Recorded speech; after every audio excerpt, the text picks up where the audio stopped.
आज हम एक बहुत ही बेसिक सी रेसिपी बनाने जा रहे हैं, फ्राइड एग, जो कि बिगनर्स के लिए बहुत ही यूज़फुल है। तो चलिए देखते हैं फ्राइड एग को कैसे बनाया जाता है। एक पैन लेंगे, गैस को सिम पे रखेंगे, 1 टीस्पून बटर डालेंगे। आप इसके बदले ऑयल भी डाल सकते हैं।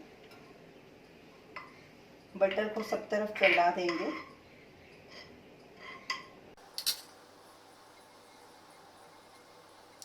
बटर मेल्ट हो चुका है, अब इसमें अंडा डालेंगे। गैस को सिम पे ही रखना है और इसे ऊपर से कवर कर देंगे।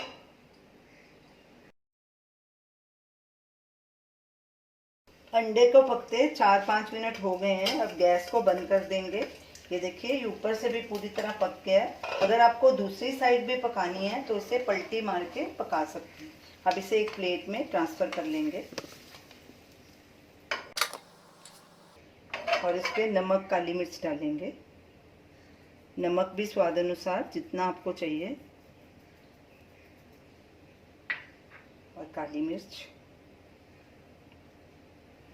तो ये रही हमारी आज की रेसिपी, फ्राइड एग। इसे आप ब्रेड के साथ भी खा सकते हैं और ऐसे भी खा सकते हैं। तो इसे आप ज़रूर ट्राई कीजिए और हमें अपना फीडबैक दीजिए और हमें बताइए कि आपको ये हमारी रेसिपी कैसी लगी।